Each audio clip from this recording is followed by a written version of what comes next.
2025 2026 మధ్య కాలంలో కుక్కల దాడిలో చాలా మంది ప్రజలు హాస్పిటల్ పాలయ్యి, అలాగే ర్యాబిస్ వ్యాధి కూడా బాగా ఎక్కువగా ప్రబలటంతో సుప్రీంకోర్టు రీసెంట్ గా ఒక తీర్పుని విడుదల చేసింది. అదేంటంటే వీధి కుక్కల నియంత్రణలో భాగంగా కొన్ని ఆదేశాలు రాష్ట్ర ప్రభుత్వాలకు జారీ చేసి 8 వారాల్లోపు వాటిని అమలు చేయమని చెప్పింది. సో ఆ తీర్పుతో జంతు ప్రేమికులు అందరూ కూడా నిరసన వ్యక్తం చేస్తూ బయటకు వస్తూ తమ వాదనలు వినిపించడం జరిగింది. అసలు సుప్రీంకోర్టు ఏమి తీర్పిచ్చింది, జంతు ప్రేమికులకు అది ఎందుకు నచ్చలేదు అనేటువంటి ఒక 5 అంశాలు ఉన్నాయి. వాటిని క్లుప్తంగా సుప్రీంకోర్టు ఏం చెప్పిందంటే, ప్రజా ప్రదేశాల నుంచి వాటిని తరలించమని చెప్పింది. ఏంటి ప్రజా ప్రదేశాలు అంటే, స్కూళ్ళు ఎక్కడైతే ఉన్నాయో స్కూల్ కానీ, బస్ స్టాండ్ కానీ, రైల్వే స్టేషన్ కానీ, లేకపోతే బహిరంగ ప్రదేశాలు అంటే స్టేడియం లాంటి ఆట గ్రౌండ్లు కానీ, అటువంటి ప్రదేశాల్లో కేవలం ఇటువంటి ప్రదేశాల్లో వీధి కుక్కలు ఉంటే వాటిని అక్కడ నుంచి తరలించమని చెప్పి ఆదేశాలు ఇచ్చింది. అంటే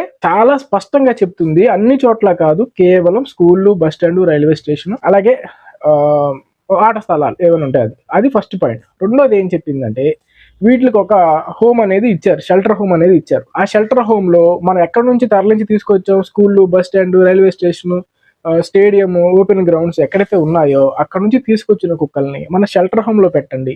మీరు ఫీడింగ్ చేయాలనుకుంటే ఆ షెల్టర్ హోమ్ లోనే ఫీడ్ చేయమని చెప్పింది. అది రెండో పాయింట్. మూడోది ఏంటంటే, రాష్ట్ర ప్రభుత్వానికి సంబంధించి ఎవరైతే ఈ కుక్కల దాడిలో నష్టపోయారో లేదా ప్రాణహాని జరిగిందో వాటన్నిటికీ రాష్ట్ర ప్రభుత్వమే బాధ్యత వహించాలని చెప్పి మూడవ పాయింట్ అనేది చెప్పింది. నాలుగోది ఏం చెప్పింది అయితే, వాటికి ఆహారం పెడుతున్నారో ఫీడర్స్ వాళ్ళు ఎక్కడ పడితే అక్కడ వాటికి ఆహారం పెట్టకూడదు. కేవలం వాటికి వీధి కుక్కల్ని తీసుకొచ్చి ఎక్కడైతే ఉంచారో ఆ నివాస స్థలాల్లోనే, ఆ ప్రాంతంలోనే ఆహారం పెట్టాలి. అంతే తప్ప రోడ్డు మీద ఎక్కడ పడితే అక్కడ పెట్టేసి అలా చెయ్యొద్దు అని చెప్పి వాళ్ళకు కూడా స్ట్రిక్ట్ గా వార్నింగ్.